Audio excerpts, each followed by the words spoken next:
Talks. Dengan saya, Syifa Farnisa sebagai host.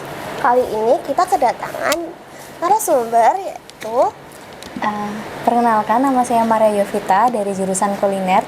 Saya juga perwakilan salah satu lomba LKS tingkat provinsi, juara 2 bidang lomba tata boga. Oh, keren sekali. Lalu gimana nih perasaan kakak diundang di podcast kami? Pastinya awalnya gugup ya, deg-degan juga karena first time juga ikut podcast gini. Tapi nggak apa-apa, kita coba aja, kayaknya seru deh gitu. Oke, masuk ke pertanyaannya kak. Jadi, ini kan pertama kalinya Kak Yovita ikut LKS nih. Iya. Gimana sih reaksi kakak waktu tahu bakal ikut serta kayak dipilih gitu? Pastinya awal-awal kan kita kan kalau yang maju sekarang biasanya tuh dikasih tahunya tuh 1 tahun sebelumnya. Waktu 2025 kemarin tuh Mas Fai kan yang maju. Nah itu tuh saya tuh udah dikasih tahu kayak jadi helpernya dulu kan. Ya itu pastinya kayak yang deg-degan, gugup, tapi yang kayak nggak apa-apa lah dicoba dulu. Mesti kan kita juga belum tahu kan. Mesti kalau belum coba belum tahu hasilnya bakal gimana kan. Apalagi kalau di kuliner itu kita waktunya durasi lombanya tuh lama banget. Itu bisa sampai 5-7 jam itu masak terus di dapur. Jadi yang pastinya kayak dikasih tahu kamu nanti wakilin tahun depan ya, itu aku kayak udah yang deg-degan, tapi ya udahlah jalanin dulu gitu. Jadi sebelumnya tuh udah tahu medannya di sana gimana karena sudah ikut membantu. Iya. Oke. Terus waktu LKS kemarin nih, bagian paling seru atau menantang menurut Kak Yufi itu apa? Jujur seru semua sih, dari yang kita latihan kan aku kan juga ada helpernya kan dari yang kelas 11 juga. Itu kita dari latihan yang dimana tuh hari libur tuh kita tetap terjang latihan terus sih. Itu yang buat kayak serunya. Terus pada saat lombanya apalagi deg-degannya, maksudnya dengan chef-chefnya kan saya kan nggak pernah ketemu kan juga. Ada itu menurut saya paling deg-degannya pas di hari sebelum lomba, dia pas hari lomba, sebelum lomba, itu semua seru-serunya sih. Ya itu latihannya berapa bulan atau berapa tahun sebelum lombanya? Kalau saya tuh jujur kan udah magang duluan. Magang tuh dari bulan Oktober, November, Desember, Januari, Februari. Kalau di jurusannya kuliner tuh aku baru latihan tuh di Maret akhir jujur. Soalnya dari pihak panitia juga ngasih soalnya tuh di Maret akhir. Jadi kita mau latihan kan kalau di Boga latihan masak-masak. Jadi kayak kalau belum ada soalnya tuh buang-buang bahan makanan gitu loh. Jadi kita nunggu soal dulu tuh bulan Maret akhir baru keluar. Kita baru latihan tuh mepet-mepet ini, padahal mendadak. Iya, hitungannya mendadak sih. Padahal lombanya tuh April kemarin tanggal 14 dan aku baru pegang yang benar-benar latihan tuh awal April. Itu baru yang latihan beneran terus gitu. Tapi keren tahu dalam waktu latihan yang sependek itu bisa dapat penghargaan sekeren ini gitu loh. Yes. Terus menurut Kak Yofi nih, tips buat berani ikut LKS tuh apa? Jadi tips untuk berani LKS apa ya? Yang penting percaya diri dan terjang aja apa yang menjadi tantangan gitu loh. Jadi kayak jangan takut, misal udah dikasih tahu gini misal soalnya udah dikasih soal harus makanannya ini kan itu mesti kita susah kan, bingung mikirnya. Tapi ya udah jalanin aja selagi kamu jangan mikir aneh-aneh juga sih, jangan banyak overthinking, jangan banyak dibawa stres. Ya udah jalanin aja gitu. Itu sih. Ada nggak sih kayak dalam waktu latihan atau dalam waktu setahun ini Kak Yofi ada kayak kepikiran minder gitu, kenapa saya yang dipilih? Terus kayak mau nyerah atau gimana? Jujur waktu awal tuh saya malah semangat kayak aku dipilih nih, kayaknya tahun depan bisa deh gini. Tapi sejalannya waktu mulai mendekati hari H gini gitu, ya pasti minder, pasti punya perasaan itu ya. Maksudnya kayak kan banyak juga teman-temanku yang mungkin lebih baik, maksudnya lebih, dia kan kebetulan kan aku magangnya di resto kan, nggak yang di hotel, yang dimana kayak di hotel kan mereka mungkin lebih banyak bisa belajar banyak hal baru gitu kan. Kalau di resto jujur aku kerjanya kayak ya udah monoton aja, tapi dengan monoton itu aku bisa banyak lebih berkembang sih. Dengan kayak misal kan sering kayak resto kan nggak mesti rame, nggak mesti sepi gitu kan. Tapi dengan di sela-sela waktu yang gabut itu aku bisa eksplor diriku, aku bisa kayak buat makanan sendiri, aku bisa banyak belajar bahan makanan bahan masakan yang baru gitu loh. Jadi ya dengan awalnya yang aku minder aku gak bisa gini, tapi dengan adanya waktu senggang yang aku gunain buat ngembangin bakatku itu, jadi ya malah bisa semakin percaya diri gitu loh, buat kayak aku bisa nih kayaknya gitu. Terus ya tapi nyatanya puji Tuhannya bisa gitu. Kira-kira motivasinya apa yang bikin semangat itu tuh kembali lagi gitu?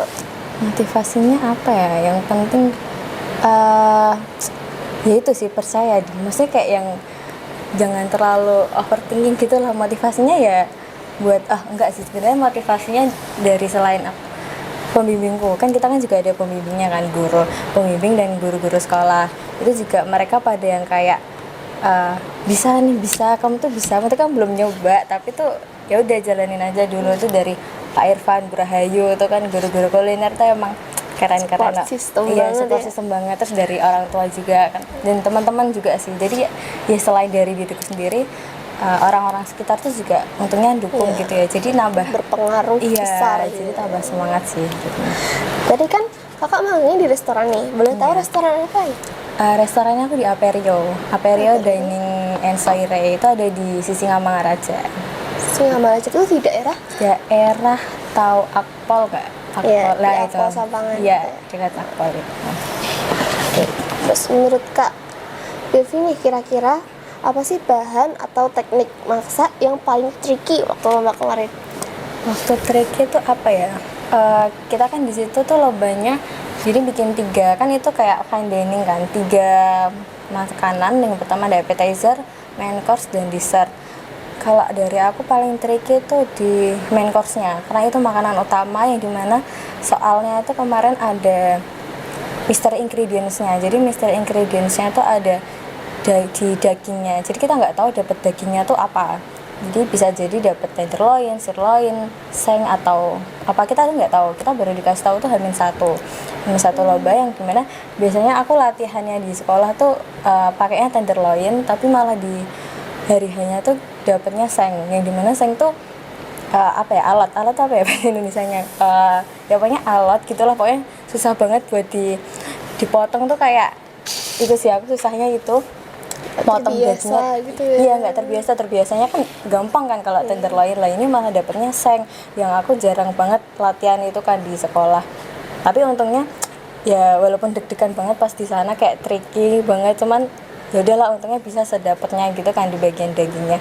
Terus juga buat penataannya kan aku waktu itu bikinnya PTVR tuh ada jadi campuran chicken mousse, terus meatnya si seng itu dibungkus ditutup pakai puff pastry. Nah itu kan jadi kayak ada teknik-tekniknya sendiri. Nah itu yang bikin lama sih dan tricky juga menurutku. Maksudnya kalau itu nggak tenang, kalau apa ya, kalau grogi banget itu kayaknya nggak jadi deh. Tapi untungnya kemarin bisa yang kayak tenang, terus nata itunya step by stepnya, terus ada dihias puff pastry-nya itu juga.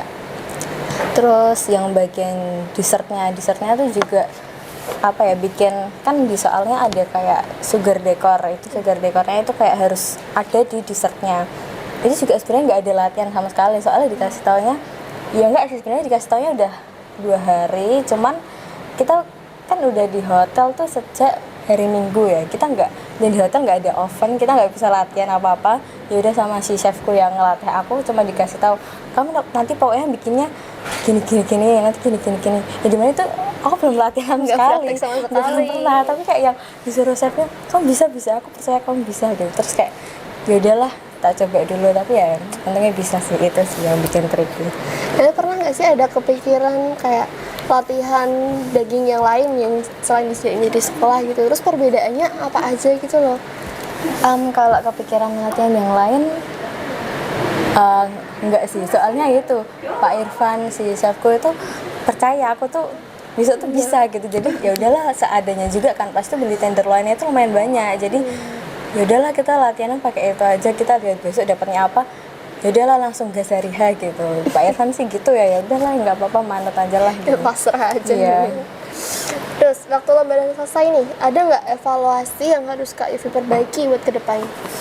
Evaluasinya sih kemarin kalau dari chefnya bilangnya sebenarnya udah bagus. Maksudnya dari taste, dari bentuk, dari penampilan gitu sih udah oke. Cuman lebih disarankan dari chefnya tuh kepenataan. Misal dari katanya tuh kalau PTVR itu tuh nggak boleh ada si mushroomnya di situ lah, lebih betternya tuh mushroomnya dibikin saus nah gitu.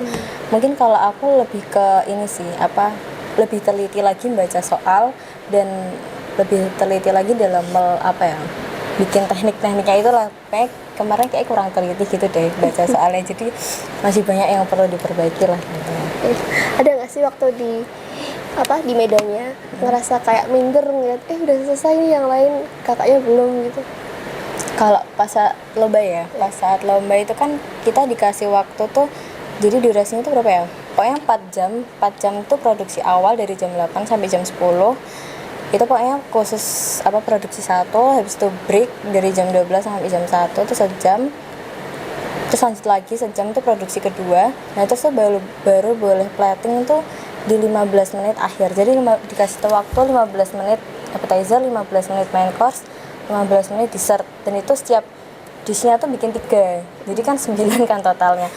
Jadi waktu awal-awal tuh untungnya di bagian produksi yang kedua ya cuman sejam, itu aku udah nyicil buat appetizernya. Jadi waktu dikasih tahu 15 menit appetizer siap gitu lah, untungnya tuh aku udah Lebih tertata iya, gitu aku ya. udah bikin duluan, aku udah masukin ke chiller karena kalau buat appetizer kan harus yang fresh, harus yang dingin kata chefku tuh gitu. Makanya aku udah bikin dulu, langsung tak masukin chiller, baru yang si chefnya bilang 15 menit appetizer. Nah itu aku langsung ngeluarin. Jadi puji Tuhannya aku nggak ada yang kayak keterlambatan waktu, terus yang kayak apa mepet-mepet gitu, enggak sih. Jadi ya untungnya terkontrol pas ya, gitu. pas semua sih.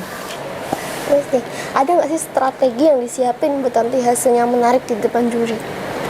Strategi, kalau aku sih nggak ada yang strategi yang banget, cuman ya ini sih, waktu awal briefing 15 menit awal itu chefnya dari awal bilang kayak kita tuh lebih apa ya, menilai, meng-highlight tuh di bagian teknik kamu masak dan rasa, tekstur. Jadi si chefnya tuh nggak peduli kamu pakai dekorasi apa ya, tuil-tuilan atau dekorasi yang membuat malah yang dinotis makananmu tuh si itunya, padahal yang harus di highlight tuh makanan yang intinya gitu loh. Lah si chefnya tuh bilang kayak itunya. Jadi kayak dari pengelolaan apa ya, pengelolaan bahan, teknik masak, dan itu lebih ke itunya. Jadi kalau aku sih apa ya, strateginya lebih ke lebih paham teknik masak. Jadi nggak usah apa ya tentang plating. Misal plating pun jujur punya aku tuh dari lainnya, punya aku tuh simple platingnya. Maksudnya yang lain tuh menurutku tuh lebih oke, lebih bagus, lebih ada yang sampai bikin apa ya, pokoknya itu tuh nggak ada mistake sama sekali. Kayak yang dia bikin lingkaran apa itu mulus banget bisa. Padahal punya aku tuh ya kan ada bikin lingkarannya juga. Itu kayak aku putus-putus gitu loh. Malah punya aku tuh lebih simple daripada yang lain gitu. Nah tapi menurutku adalah si chefnya tuh lebih ke si itu teknik masaknya. Dalam kan waktu kita masak kan juga si chefnya bakal muter-muter dan bakal tanya ke kita kan, misalnya ini buat apa, ini gimana bikinnya, ini. Nah menurutku sih dari teknik masak yang tak pakai, si chefnya tuh yang Suka, kayak apa ya, mungkin tertarik, suka ya, tertarik ya, dan kayak mungkin kepo juga ya. Soalnya tuh jujur ada salah satu chefnya tuh yang mesti waktu aku bikin apa, waktu aku gini mesti ngeliatin terus, yang kayak aku ya batin ini kenapa ya chefnya tuh kayak yang Ada grogi iya gitu loh. Jadi kayak menurutku sih lebih ke teliti baca soal dan fokusnya ke teknik masaknya aja sih gitu. Terus nih, kira-kira apa aja sih yang perlu disiapin waktu lomba LKS tuh? Kayak kakak kan udah tahu terpilih jadi Liga 5. Kakak tuh ada kayak pemikiran mau latihan apa gitu di rumah sendiri? Kalau aku sih lebih ya nambahin hard skill aja sih, kayak misal motong. Jujur kalau motong kan, kalau di sana kalau motongnya lemah lembut gitu kan bakal ngabisin waktu banget ya. Ya itu sih, aku jujur kan aku magangku juga itu tuh yang ngelatih aku. Jadi tempatku aku di resto, nah si CDP pastry-nya itu yang ngelatih aku ini LKS. Jadi aku emang udah di apa ya, si chefnya tuh udah disuruh Pak Irfan kayak yang ya udah ini ajaro, ini apa ya, pokoknya apain lah, pokoknya ini Maria ini iya pokoknya apain lah pokoknya biar bisa ready LKS gitu. Ya udah di situ aku kayak yang selama magang aku juga udah di kayak disuruh apa time manajemennya. Oke, misal dia bilang aku nanti minta tolong kamu gini tapi jam 12 sudah selesai ya. Terus apa pokoknya udah di apa ya, jadi diajarin tuh waktu magang sih, jadi kayak yang ya udah, jadi udah ada persiapan dulu sih, jadi Jadi kayak selama magang waktu kayak di restoran nggak ada Iya. pembeli itu dibuat latihan gitu latihan, ya. iya latihan, Jadi lingkungan mengasah magangnya skill. juga mendukung. Iya. Berarti magangnya tuh full 6 bulan atau berapa bulan dulu? Kalau aku ya 6 bulan sih, full 6 bulan full, iya. habis magang langsung latihan Langsung latihan LKS lanjut. Semangat banget ya. Terus nih, waktu berjalannya lomba, Kak Yelvi tuh sempat nervous gitu nggak sih? Terus atau mungkin takut kehabisan waktu atau gimana? Waktu jujur itu waktu 15 menit awal tuh yang pasti grogi, karena chefnya kan pada yang kayak biasalah awal-awal pada teriak-teriak jangan lari gini-gini, waktunya masih panjang ya, pokoknya awal-awal tuh biasalah mereka bikin kayak grogi kita kan mesti. Ya itu sih jujur waktu awal banget, padahal tuh selama latihan aku tuh nggak pernah yang kayak tanganku kena pisau terus aku terluka. Pas saat latihan tuh nggak pernah sama sekali, tapi nggak tahu kenapa pas hari 15 menit awal tiba-tiba tuh kan lagi motong ngecap si Grogi, shallot kan, iya. mungkin aku grogi ya 15 menit awal ya. Tiba-tiba tuh tanganku tuh kayak ke pisau. Jujur itu aku agak syok sih, maksudnya ke pisau, cuman ke pisaunya tuh kayak dikit gitu kan ngelupas, tapi untungnya tuh dia nggak kayak yang Berdarah. keluar darahnya banyak gitu, dia kayak cuman dikit doang.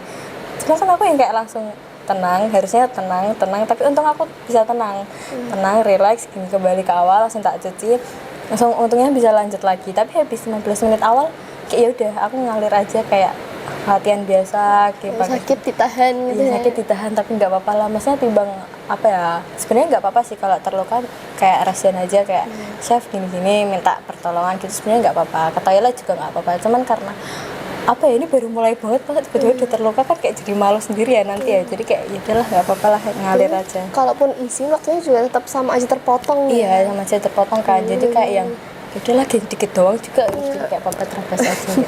Kuat. Nggak apa-apa lah. Terus kira-kira mindset Kak Yulvi tuh waktu ngikut LKS tuh gimana? Mindset apa ya, waktu hari H apa sebelumnya? Dua-duanya aja nggak apa-apa. Dari mindset ke apa ya? Mindsetku sih nggak ada apanya, pokoknya jalanin aja lah gitu. Sebenarnya ya aku overthinking terus sih, maksudnya yang kayak jujur waktu awal-awal latihan tuh kan udah pakai timer kan, timernya 4 jam dan harus udah bikin semua all kondimen itu kan. Pas awal-awal tuh nggak nyanda, waktunya mepet kan. Dan itu aku udah kayak yang hopeless banget, maksudnya yang kayak aduh kayaknya nggak takut gitu kan, juga pesimis, pelatihnya juga 15 menit tok dan bikin 3 kan, itu juga aku udah waktunya udah hopeless banget, udah nggak bisa. Tapi kayak ya udah kayak mesti selalu dimotivasi sama Pak Irfan sama chefku itu, jadi kayak ya udahlah yang penting jalanin aja dulu, mereka juga percaya sama aku ya masa nggak percaya diri, kayak ya udahlah aku juga percaya, tapi ya itu jalanin aja lah, tapi ya nyatanya bisa gitu untungnya. Terus waktu buat platingnya tuh, itu tuh platingnya sudah direncanain, sudah latihan atau ketentuan dari pihak lombanya atau pemikiran mendadak kayak aku mau gini? Kalau platingnya ya udah kita latihan udah sesuai gitu sih, tapi ya itu buat yang dessert, jujur yang dessert tuh kita nggak sesuai latihan sama sekali. Waktu yang appetizer sama main course sesuai, nah tiba-tiba nggak tahu kenapa kan itu ada TM kan, TM-nya tuh di hari Senin. Nah ternyata TM-nya tuh diundi, aku dapatnya nomor 9 kan kita dibagi jadi 2 kan, 2 hari, yang undi 1 sampai 11 1 sampai 12 itu hari pertama, 13 sampai 24 itu hari kedua. Nah itu kita di Seninnya tuh diundi, nah aku dapatnya hari pertama, berarti kan besok banget kan lomba. Nah tiba-tiba tuh nggak tahu kenapa chefku tuh kepikiran kayaknya tuh dessertnya kita salah deh, maksudnya kita tuh kurang teliti sama modul soal yang dikasih.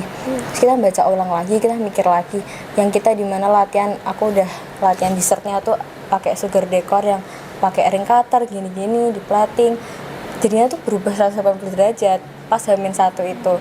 Terus pas udah si chefku baca soal lagi, gini-gini lagi, dipikir lagi, sampai kita beli piring plating baru. Itu kita di hari kita beli di Cilacap, kapan lagi beli piring plating H-1. Ya udah kita beli piring plating baru lagi, Nah tapi nggak tahu kenapa malah itu tuh yang membuat si chefnya, ini aku bukan sombong apa gimana ya, jadi tuh si chefnya waktu evaluasi dia tuh bilang kayak dessertnya mu itu cuman paling bener 2 kelompok di sesi 1. Nah kamu tuh salah satu yang paling bener. Nah gitu, padahal tuh apa ya, itu aku langsung kayak yang udah tenang banget lah akhirnya gitu kan. Padahal tuh waktu yang kita latihan terus menerus di sekolah tuh nggak kayak gitu. Nah tapi nggak tahu kenapa pas hari Hamin 1 kita beli kayak gitu, malah benernya yang itu. Untungnya kita kayak yang berubah 180 derajat sih. Jadi ya itu sih membuat kayak ya udahlah tenang, dan akhirnya malah bisa gitu lah. Untung ada apa kayak rasa harus waspada gitu. Oke, terima kasih sudah menonton podcast dari kami, dan terima kasih juga untuk Kak Yofi sudah menghadiri podcast dari kami. Sampai jumpa di episode Skasih Talk selanjutnya. Dadah.